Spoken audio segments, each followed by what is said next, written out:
Avec tout le battage médiatique autour de l'intelligence artificielle, que reste-t-il du métavers? ChatGPT et d'autres robots et outils d'IA désormais disponibles semblent éclipser ce fantastique monde virtuel de la réalité immersive qui a attiré tant d'attention et d'argent il y a tout juste un an.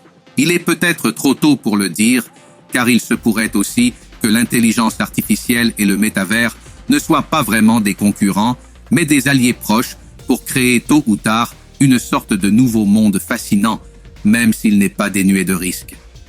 Bonjour, comment allez-vous? J'espère que vous avez passé une bonne semaine. Je suis Constantino de Miguel et je vous souhaite la bienvenue sur la chaîne du groupe Prime.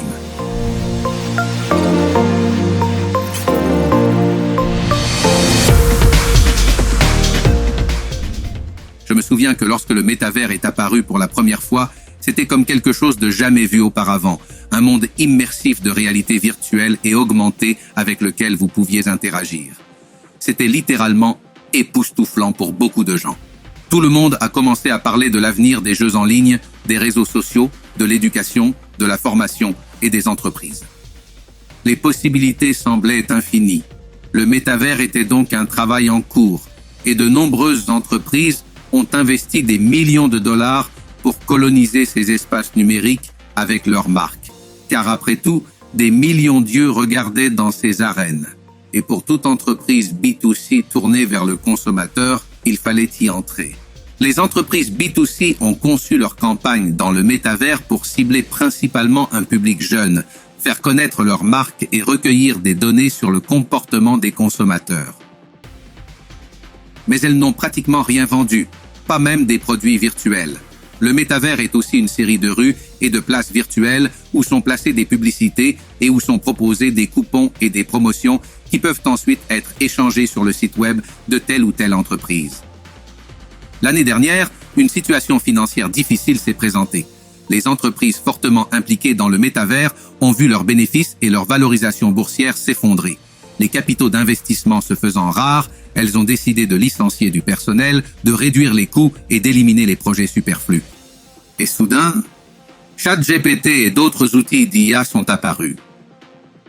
L'attention s'est focalisée sur ces nouveaux jouets et les responsables du marketing se sont dit « Peut-être devrions-nous suspendre le métavers ou même arrêter les activités qui y sont liées pendant un certain temps, pendant que nous investissons dans l'intelligence artificielle. » C'est ce qui se passe actuellement.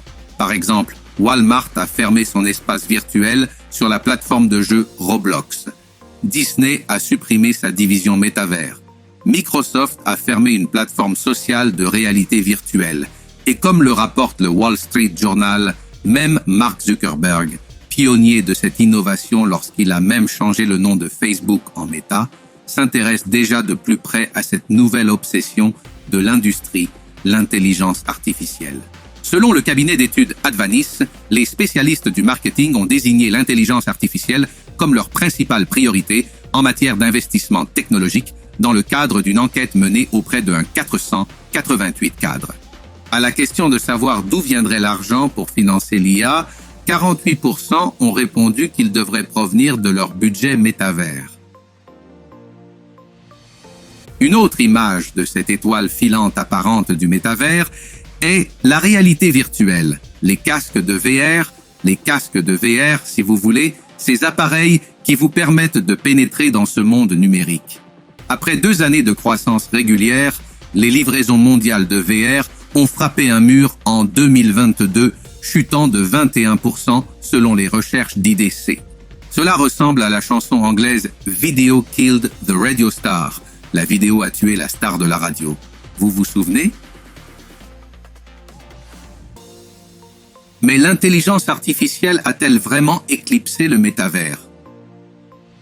Si l'on se réfère à une autre enquête mentionnée dans le Wall Street Journal, la plupart des marques affirment qu'elles continueront à investir à long terme dans les expériences immersives tridimensionnelles qui définissent le métavers. Comment cela se fait-il? Tout simplement parce qu'il est très bon marché pour une entreprise d'être dans le métavers et qu'il est très peu coûteux de créer des biens virtuels et de les distribuer. Mais les spécialistes du marketing savent aussi que les consommateurs de la jeune génération sont beaucoup plus disposés à interagir avec les marques dans ces métavers que sur des réseaux sociaux comme Instagram ou TikTok. Voilà donc Mastercard qui a décidé que l'intelligence artificielle était quelque chose de complètement différent et qui continuera à investir dans le métavers, peut-être par crainte de manquer le jour où le métavers deviendra peut-être un marché important. Mastercard sponsorise des jeux virtuels et a créé une ligne de produits virtuels, un investissement modeste à 5 chiffres qui provient de son budget pour les projets d'innovation. Les prévisions indiquent que le métavers continue de croître et qu'il y aura 10 millions de VR dans le monde cette année. Bon, passons maintenant à la grande question. Et si l'IA et le métavers se rejoignaient? L'intelligence artificielle peut aider à créer des environnements virtuels plus réalistes et plus immersifs, permettre des interactions en langage naturel, personnaliser l'expérience des utilisateurs et être très utile dans les chats interactifs en assurant la modération et la sécurité. L'intelligence artificielle peut également contribuer à optimiser et à automatiser divers aspects de l'économie du métavers, tels que la gestion et l'échange d'actifs virtuels.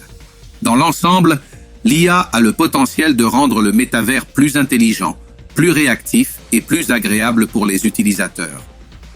Il semble donc que si ChatGPT est susceptible d'offrir, il est vrai, un meilleur retour sur investissement en termes de solutions pratiques à court terme, d'efficacité et de productivité, si nous combinons sa puissance avec le métavers, nous aurons le meilleur des deux mondes.